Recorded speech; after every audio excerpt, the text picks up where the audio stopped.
Hey, I'm Ashley. Welcome to Truth and Reality. This podcast is dedicated to just that, talking about the ups, the downs, the in-betweens of life, and how God and our faith fits into all of it. Today I'm here with Melissa, and we are live and in person. First time. Here we go. We are coming to you from my little office that we turned into a makeshift studio. I'm excited. Me too. It's different to talk to each other in real life. Yeah, versus like a screen. Yeah, so it's like, here we go. That'll be fun. Awesome. Well, we are talking about waiting for the next few podcasts, and we just wanted to talk about that because it's a very real part of life. I agree. We wait on the promises of God, on seasons to come, seasons to pass. It feels like we're always in a waiting period. No, I agree. I mean, I was thinking even on the drive here of so many seasons of my life, if it wasn't waiting for a baby, waiting to get pregnant, waiting to be proposed, waiting to see a miracle in Matt's journey. Even now, there's things I'm waiting on that haven't manifested. So I think it's always going to be a season of some level of waiting. And what do we do in the waiting? Right. And how do we learn and not be frustrated? And I think you and I have talked pretty transparent about that, of just how to be not just okay in the waiting, but trusting God even in when you haven't got the answer that you're looking for. Yeah. And I, too, have been in a season of waiting, and it seemed as though I was waiting for someday when, Yep. and I was really missing out on what was now. Yep. And we had talked about this a little bit on how oftentimes we wait. Like you said, we wait for the engagement or the baby or whatever season we're looking forward to. And there is nothing wrong with looking forward to seasons. But if we're constantly waiting for, we miss the now. And sometimes the now is hard. Yep. And so it's hard to do that. So when I was in a season post-divorce and waiting, it felt like, well, I'm waiting for my life to change. I'm waiting for the tides to turn. Yep. I'm waiting for the next season. When is it not going to be this hard? When is there going to be healing? A lot of the healing came when I stopped waiting for someday when, and I met God now. Right. What did that look like for you? Because I know we've both had that, well, I'm waiting for the pain to go away, or the sadness, or I'm waiting for a new season. But when you met God in the waiting moments, what did that look like? Well, that's what I was going to say. It's probably the biggest thing that I've learned in this journey of waiting is that He's in it, even though we don't always feel like it. I think the biggest thing that stands out in my life was waiting for Matt to be cancer-free, waiting for the doctors to be like, you're good, he's going to live another 20, 30 years, and that didn't happen.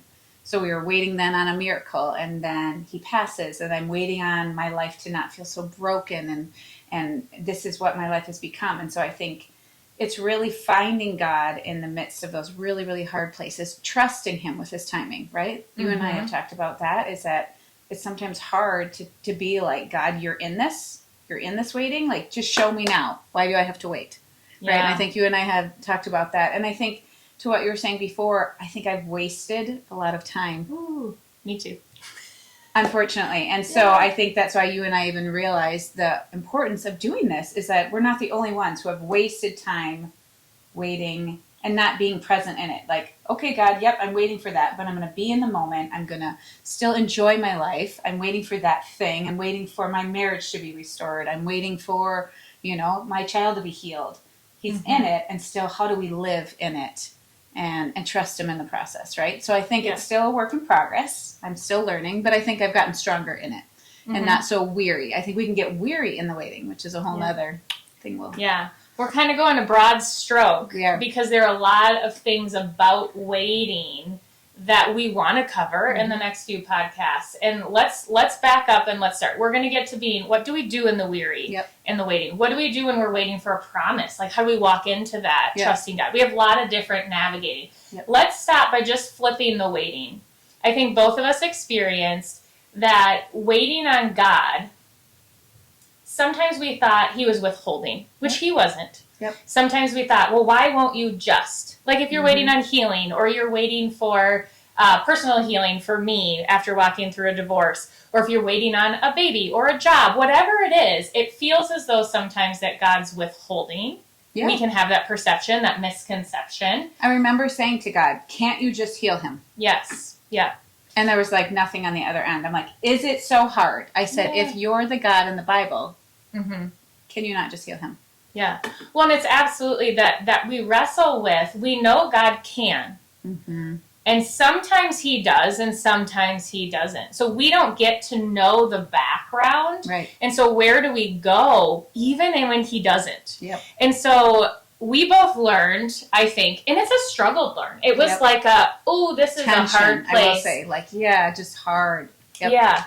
That waiting changed from waiting for time to pass to what does it look like to wait on God? Yes, we have something over here we're waiting for, whether that's a job, a business, a spouse, a marriage, a healing, whatever that looks like.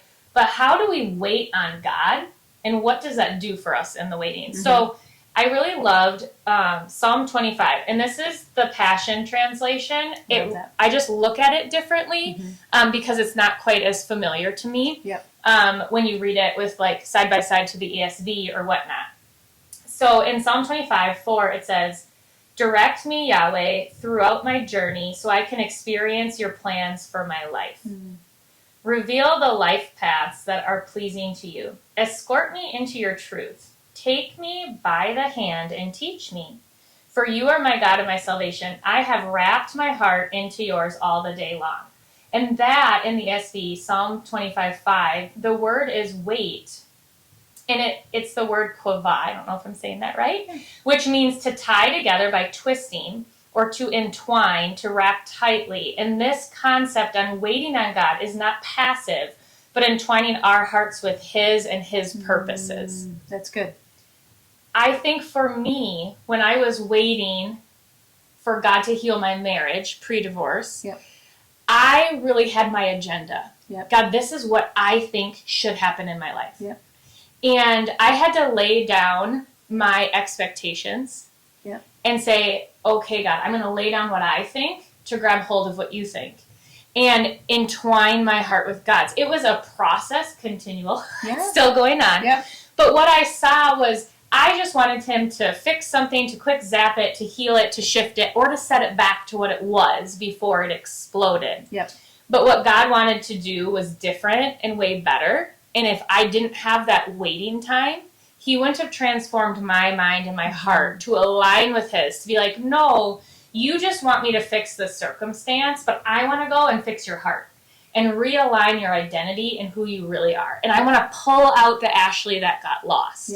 And I want to develop you and change you in your relationships so that you have healthy relationships with boundaries. And so in that waiting time, I think he's as I went to God, even with that pain of can't you just zap it, fix it, do it? I went with him with that pain, and I said, okay, even if you don't, it's kind of like that song. Even if you don't, even if you will, I'm still gonna come to you. And in that process, it was really the stripping away of what he didn't want me to carry anymore, and then rebuilding of who he wanted me to walk forward as. So it had less to do with my circumstance and more to do with my heart and relationship with him, which is that entwining with God in the waiting moments. But I think you're right. So many of us, and I'm guilty of it too, come in with our agenda. Okay, Matt died. We didn't see healing here. We saw it on the other side of heaven.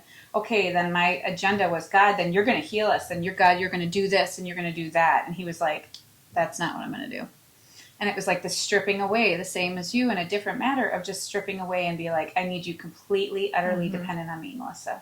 Not about your agenda, not about your timing. I'm like, okay, I need to be healed by year 2. I need my kids to be here. And he was like, that's not the plan. The plan is surrendering, trusting, right? I had to trust him with all the aspects of my life. And even on the uncertainty, even though waiting felt wasted, and I just felt and there was parts of times I think there was tension because I wanted to be like, fine, God, I'm going to do it my way. I'm tired of waiting on you. I'm going to do it my way. And I remember just keep coming back. And he was like, just be patient, Melissa, just wait on me. And I think it's hard in seasons of waiting, whether it's waiting for a baby, waiting for healing, to trust him in that process. Yet I think you and I both can attest, we've seen an intimacy with God in those moments of waiting that I wouldn't have experienced if I wouldn't have waited. Absolutely. And it's almost as if that tension, I remember one, I don't know why, it was a January though, where I felt like all of life stopped and all of my kids were sick and I couldn't go anywhere and it was snowing, right? And you just feel like, whoa, you're in this holding space. And it felt so long. And then I felt like God was like, now set down your phone. And I was like, are you sure? In the middle of January? In the middle of January. In Minnesota? Winter, yeah. Which is so funny. But it was him being like, hey, invite me into this space and sit with me. In that space, that waiting space where I was like, oh, this is hard to do. I felt like that's where flourishing came. So God didn't necessarily do what I thought he should do, which is actually good hindsight for me and my situation. Yep. He had a far greater plan for me, and he did far more than I could have even thought. Like my wildest imagination of what my life could and would look like post-divorce, he blew it out of the water, right? Circumstances probably seem similar, but internally, he's completely remade me. Yep. Foundational relationships that he's brought to me have been so good, including you. And so that's been so interesting that when like you said, those expectations, when you lay down your expectations of how you think life should go, or how I think God should do it, or the timeline, on how God should get us from A to Z. Maybe it's not a hard thing. Maybe you're believing for a ministry. Like I'm building a ministry right now with a group of people, including you, that we're building a ministry. And I have this timeline of these things should happen by now, but God's like, oh, hey, wait, we're going to go a little bit slower. And he knows better. So it might not be a hard thing you're waiting on. It could be a really great thing or a fun thing. Yep. But it's interesting when you lay that down. That is where God's like, hey, let me work in it because we can take off. I know I can take off and do my own thing. Yep. But I think you said something that was so key is it's an invitation. Mm-hmm. God asks us to invite him into those spaces. And I think that's key, right? It's like I invited God into my brokenness and my waiting. I invited God to heal me, give me a renewed vision, a renewed passion of what my life is going to look like. If this is the narrative of my life, if I'm going to be a single mom with 4 kids, let me rock it and do it well, right? So, but I think it's a good reminder that we need to invite God into those spaces that are hard and we don't feel like he's in it, and still I think he's a gentleman, right? So he wants to be invited. And so I think that's so key, so important. That is good. And not to rush through it. Waiting seasons feel hard. They challenge us, but I think waiting seasons are those places of development. Yep. It's like a farmer planting a seed. He doesn't go harvest it immediately. Yep. He waters it, the rain waters it, the sun, and it takes a season, and then the harvest comes. And I think that's a good picture of waiting, that there's work being done in the ground or internally that you can't see that God is doing.